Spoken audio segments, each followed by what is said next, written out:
నమస్తే, welcome to I dream media. ప్రస్తుతం మనతో పాటు డాక్టర్ అస్కారి ఎండి యునాని వైద్యులు ఉన్నారు. సార్తో మాట్లాడదాం. నమస్తే సార్. నమస్కారం. బాగున్నారా? బాగున్నానమ్మా. ఓకే సార్, అసలు చాలామంది మాకు కామెంట్స్ చేస్తున్నారు అబ్బాయిలు. అసలు మగవారికి సెక్స్ డ్యూరేషన్ అనేది ఎంతసేపు ఉండాలి? దానికోసం అంటే సెక్స్ డ్యూరేషన్ పెంచుకోవడానికి ఏమైనా ట్రీట్మెంట్ కానీ మీ యునానీలో ఉంటుందా? హాయ్ వర్స్, నేను మీ డాక్టర్ ఎంజెడ్ఏ అస్కరి ఎండి యునాని.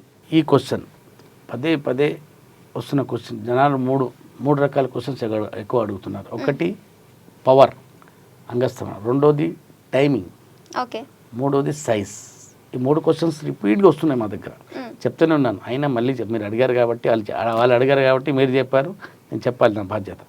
ఇక్కడ సెక్జువల్ డ్యూరేషన్ ఎంతసేపు ఉంటే ఒక మగాడు ఎంతసేపు సెక్స్ చేస్తే ఒక స్త్రీ సుఖపడుతుంది. ఇది నేను డాక్టర్ని కాబట్టి, ఇది హెల్త్ ప్రోగ్రామ్ కాబట్టి కొంచెం వివరంగా చెప్పుకోవాల్సింది, మాట్లాడుకోవాలి. పెళ్ళైన తర్వాత అందరూ సెక్స్ చేసుకుంటారు, కానీ దాని గురించి అవగాహన ఉండదు. దేశం గురించి చాలామంది తెలుసు, కానీ దేహం గురించి చాలామంది తెలియదు. దేహం గురించి తెలవాలి మనకు. అసలు మన బాడీ దేవుడు ఎలా సృష్టించాడు, మనం ఎలా ఉండాలి, ఎలా ఉంటే మనం ఆరోగ్యంగా ఉంటాం, సెక్స్ కూడా ఎలా చేయాలి, సెక్స్లో మన పార్ట్నర్కి సుఖపడే వరకు సెక్స్ చేస్తూనే ఉండాలి. ఎంతసేపు చేయాలి, ఫిగర్స్ వద్దు. ఇప్పుడు టైమింగ్, ఇప్పుడు గడియారం చూసుకుంటూ సెక్స్ చేసుకుంటూ కూర్చొని మనం చేయలేం. మన పార్ట్నర్ ఎంతసేపులో భావి సుఖప్రాప్తి చెందుతుందో అంతసేపు మనం సెక్స్ చేస్తే చాలు. కొందరికి టైం తక్కువ ఉంటుంది. లేడీస్ కొందరు తొందరగా భావి ప్రాప్తి చెందుతారు, కొందరు కొంచెం టైం తీసుకుంటారు. ఆ టైం కోసం మనం ప్రిపేర్ ఉన్నామా లేదా, ఆమె కొంచెం ప్రొలాంగ్ ఉందనుకోండి టైమింగ్, ఆ టైం వరకు మన అంగంలో నిలకడ సస్టైన్ ఉండి మనం సెక్స్ చేయగలుగుతున్నామా లేదనేది ఇక్కడ టాపిక్. ఆమెకు సుఖం కలగకముందే, ఆర్గజం కలగకముందే మనం డిశ్చార్జ్ అయిపోతే అక్కడ సమస్య ఉన్నట్టే. ఒక మగవాడు ఒక్కసారి అంగానికి పెనిట్రేట్ చేస్తే దానికి ఇంట్రావాజినల్ ఎజాకులేటరీ లేటెన్సీ టైం అంటారు. ఆ టైం ఎంతసేపు ఉంటే ఆమె సుఖపడేది అదే టైమింగ్. మన సెక్స్ టైమింగ్ అనేది అదే. ఇప్పుడు టైమింగ్ ఒక మగాడికి 2 to 6 minutes టైమింగ్ ఉండాలి. యాక్చువల్గా ఇండియాలో ఒక సర్వే, ఒక స్టడీ జరిగింది. 2500 మంది మహిళల మీద, అంటే లేడీస్ స్త్రీల మీద వాళ్ళు ఎంతసేపు భావి ప్రాప్తి చెందుతారంటే 20 to 25 minutes అన్నారు వాళ్ళు. ఇక్కడ 2 to 5 minutes మగాళ్ళ టైం. అది ఇబ్బందిగా ఉంటుంది. కాబట్టి సెక్స్ అంటే పెనిట్రేట్ సెక్స్ కాదు. సెక్స్ అంటే ఏమనుకుంటున్నారంటే వెళ్ళంగానే యోనిలో అంగం ప్రవేశపెట్టి స్టార్ట్ చేయడం సెక్స్ కాదు. సెక్స్ అనేది 3 భాగాల్లో పంచుకొని ఫోర్ ప్లే, ముద్దు, ముచ్చట, ఇవన్నీ ఉంటాయి. Touching, talking. ఫస్ట్ వెళ్ళంగానే లుక్, ఒక ప్రేమతో చూడటం. రెండోది మాట్లాడుకోవటం. ఆ మాటలు కూడా కొన్ని అంటే చిలిపి మాటలు, సెక్స్ సంబంధించిన మాటలు. ప్రేరేపణ అంటే స్టిమ్యులేషన్ వాళ్ళకు వస్తుంటుంది, మనకు వస్తుంటుంది. సెక్స్లో భాగం నేను చెప్పేది. ఇవన్నీ కామసూత్రాలు ఇవన్నీ ఉంటాయి. కాబట్టి మనం స్టిమ్యులేట్ అవుతుంటాము. మన పార్ట్నర్ కూడా స్టిమ్యులేట్ చేస్తుంటాం, ఆమె కూడా స్టిమ్యులేట్ చేస్తుంటాము. అవుతూ ఇద్దరు ప్రేరణ పొందుతుంటారు. పొందినప్పుడు మళ్ళీ అప్పుడు మనం ఏం చేస్తాం, టచ్ చేస్తాం. లుక్, టాక్, టచ్, ఈ 3 భాగం. టచ్ చేసే వరకు ఆమె బాడీలో స్టిమ్యులేషన్స్, కామ కేంద్రాలు ఉంటాయి. కామ కోరికలు ఎలా ఉంటాయో కామ కేంద్రాలు బాడీలో డిఫరెంట్ చోట, కొందరు లేడీస్కు కొన్ని చోట్ల డిఫరెంట్ ప్లేసెస్ టచ్ చేస్తే వాళ్ళకి బాగా స్టిమ్యులేషన్ వచ్చి వాళ్ళు కూడా వాళ్ళ కోరికలు, కామ కోరికలు బాగా హైప్ వెళ్తాయి. అంటే శిఖరానికి వెళ్ళేటప్పుడు, పీక్ వెళ్ళేటప్పుడు అప్పుడు మనం ఏం చేస్తామంటే పెనిట్రేట్ చేస్తాం. అప్పుడు 10-20 నిమిషాలు పడుతుంది ఇక్కడే. అప్పుడు మనం పెనిట్రేట్ చేసి సెక్స్ చేస్తుండగానే వాళ్ళు సుఖపడతారు, మనం సుఖపడతాం. అది టైం. అసలు డ్యూరేషన్ ఇది. ఈ మొత్తం ఈ కార్యక్రమంలో జరిగింది ఏంటంటే ఫస్ట్ లుక్ ఉంది, టాక్ ఉంది, టచ్ ఉంది, తర్వాత ముద్దు ముచ్చట్ల కౌగిళ్ళు అన్నీ ఉన్న తర్వాత పెనిట్రేషన్ ఉంది.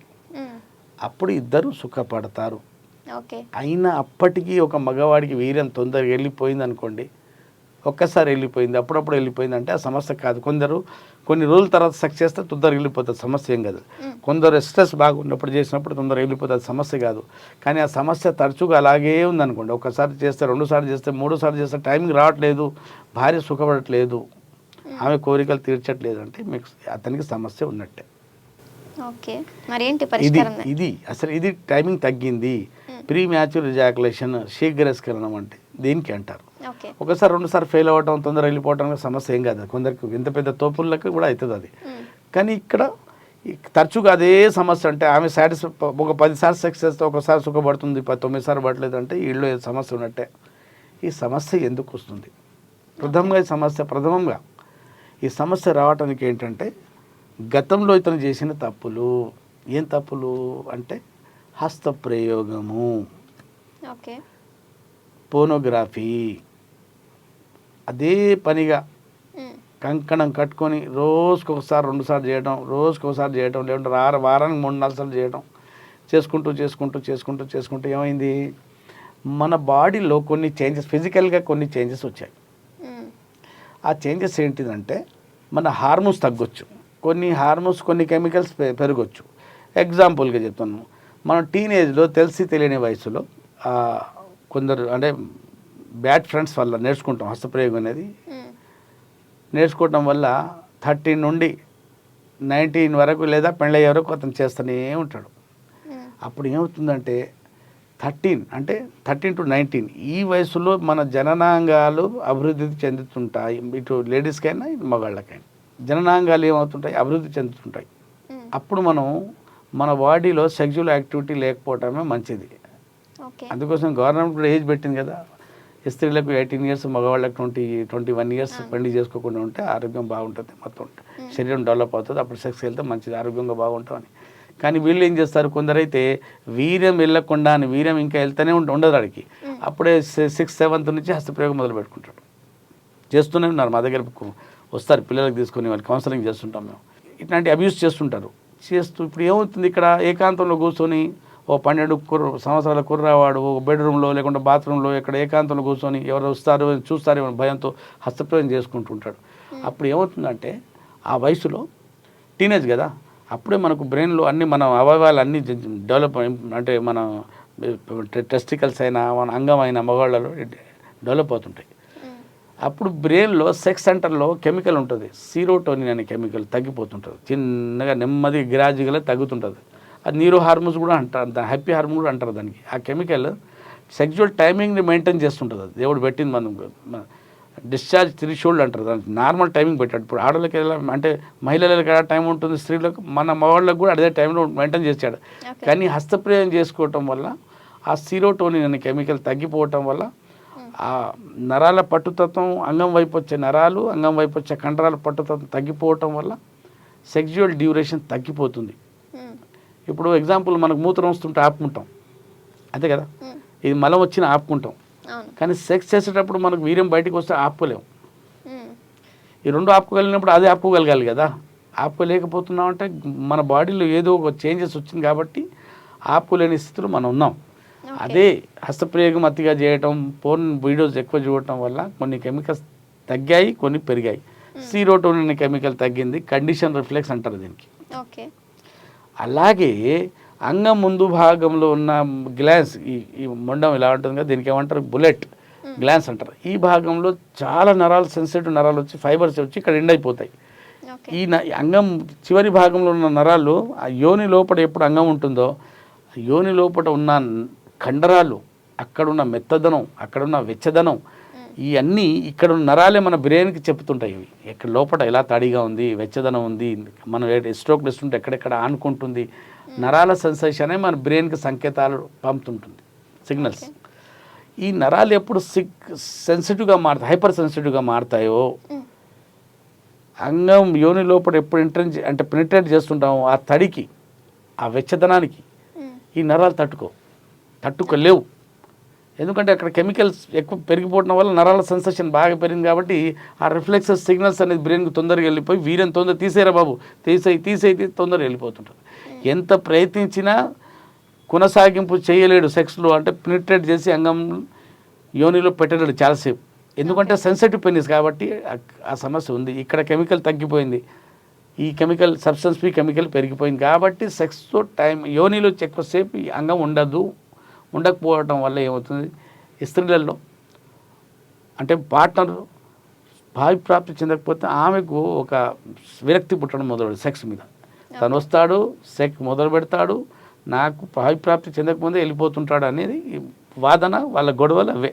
అక్రమ సంబంధాలకు తావు దిగటం, ఇట్లాంటి సమస్యలు. రెండోది ఏంటంటే ఆమె సాటిస్ఫై కాకపోవటం వల్ల ఇంట్లో గొడవలు అవుతుంటాయి. అసలు ఏంది సెక్స్ చేయలేవు, ఎందుకు చేసుకున్నావు, పెళ్ళి నా జీతం పాడు చేసావు, ఏదో కానీ ఈ సమస్య జెన్యున్గా తను కూడా తెలియదు, ఈ సమస్య ఎందుకు బాధపడుతుంటాడు. ఏం చేయాలి సార్, ఈ సమస్యతో ఎలా బయటపడాలి సార్? దానికి యునానీలో చక్కటి పరిష్కారం ఉంది. ఇప్పుడు కెమికల్ తగ్గిపోయింది, కండిషన్ రిఫ్లెక్స్ అనే ఒక పరిస్థితి మీ బ్రెయిన్లో వచ్చి పడింది, అలాగే సెన్సిటివ్ పెరిన్స్ ఇక్కడ వచ్చేసింది కదా. మళ్ళీ సీరోటిన్ అనే కెమికల్ యునానీ మందుల ద్వారా పెంచుకొని ఇక్కడున్న సెన్సేషన్ తగ్గించుకుంటే మళ్ళీ సెక్జువల్ డ్యూరేషన్ నార్మల్ వచ్చేస్తుంది. ఎలాంటి సైడ్ ఎఫెక్ట్ లేకుండా ఈ సమస్యతో మగవాళ్ళు ప్రీమ్యాచ్యూర్ ఎజాకులేషన్ సమస్యతో ప్రతి మగవాడు బయటపడవచ్చు. ఓకే సార్, ఇప్పుడు దీనికి సంబంధించి బయట కూడా న్యాచురల్వి వనమూలికలు అని చెప్పేసి బయట అమ్ముతూ ఉంటారు. అంటే వాటికి యునానీ ట్రీట్మెంట్కి నేను ఒక్కటే చెప్తానమ్మా, ఎలోపతిక్ మోడర్న్ మెడిసిన్ అయినా ఆయుర్వేద అయినా హోమియో అయినా యునానీ అయినా డాక్టర్ కన్సల్టేషన్ చేసుకోకుండా మందులు సూపర్విజన్ లేకుండా డాక్టర్ డయాగ్నోస్ చేసి మందులు ఇచ్చినప్పుడే వాడుకోవాలి తప్ప బయట దొరుకుతున్నాయి కదా, ఈ సరాజీ దొరుకుతుంది కదా, అశ్వగంధ దొరుకుతుందా తెప్పించుకుని వాడుకుంటే ఇంకా సమస్యలు వచ్చి పైన పడతాయి. సమస్య ఏంటి, పేషెంట్ ఎందుకు వచ్చాడు, తనకి ఏంది డయాగ్నోస్ చేసిన తర్వాత ఈ సమస్య ఇతనికి ఈ సమస్య ఈ మందులు ఇవ్వాలి ఓ డాక్టర్కి తెలుసు. మనమే సెల్ఫ్ మెడికేషన్ తీసుకుంటే సెల్ఫ్ డయాగ్నోస్ చేసుకుంటే సెల్ఫ్ మందులు వాడుకుంటే కొన్ని సందర్భాల్లో కాంప్లికేషన్ ఇంకా తీవ్రంగా వచ్చేసి సమస్య తీవ్రంగా పెరిగిపోతుంది. మా దగ్గర వస్తుంటారు, సార్ నేను శిలాజిత్ వాడుకున్నాను, ఆన్లైన్ తెప్పించుకున్నాను, అశ్వగంధ తెప్పించుకున్నాను, ఆ మెడిసిన్ ఈ మెడిసిన్ ఆ బాబా దగ్గర ఈ బాబా దగ్గర చాలామంది చెప్తుంటారు. వద్దు, యునానీ మందులతో మీకు ఇష్టమున్న డాక్టర్ దగ్గరికి వెళ్ళండి, నా దగ్గర రావాలని కూడా చెప్పాను నేను. కానీ యునానీ వైద్యంతో ఈ సమస్యకు చక్కటి పరిష్కారం ఉంటుంది. ఒక్కసారి మందులు వాడుకున్నాడు ఒక పేషెంట్ మళ్ళీ మందులు వాడుకోవాల్సిన అవసరం ఉండదు. శీఘ్రస్ఖలనము ప్రీమ్యాచ్యూర్ ఎజాకులేషన్ సమస్యతో హాయిగా సాఫీగా బయటపడవచ్చు. అయితే మా ప్రేక్షకులకు చెప్పేది ఏంటంటే, మీకు ఇట్లాంటి సమస్య ఉంటే వరల్డ్ వైడ్గా మా నెంబర్ స్క్రీన్ మీద ఉంది, మీరు పేట్ కన్సల్టేషన్ తీసుకొని నాతో మాట్లాడవచ్చు. దగ్గరలో ఉంటే వచ్చే సౌలభ్యము సౌకర్యం ఉండి ఉంటే నాతో వచ్చి నేరుగా చూపించుకునే సమస్యతో బయటపడవచ్చు. అప్పటి వరకు సెలవు. చాలా వివరణ ఇచ్చారు డాక్టర్, ధన్యవాదాలు. థ్యాంక్ యూ అమ్మా. And for more videos, please subscribe to iDream. Please subscribe to iDream. Please subscribe iDream. And please subscribe to iDream. For more videos, subscribe to iDream. please like, share and subscribe to the channel. Congratulations, iDream. Subscribe to iDream. Subscribe to iDream. So subscribe to iDream Media. iDream ki iDream team andarki huge congratulations. Please subscribe iDream Media. Please subscribe to iDream. Subscribe iDream. Please subscribe to iDream. iDream అంటే నా కళల ఛానల్ను subscribe చేసుకున్న నోరు తిరుగుతలేదు, మీరైతే గంట గుర్తు కొట్టండి. For more such videos, please subscribe to iDream. Subscribe to iDream. Please subscribe to iDream. Please subscribe iDream Media. Please do subscribe to iDream. Please subscribe to iDream Media. For best entertainment and information, please subscribe iDream. And don't forget to subscribe to iDream.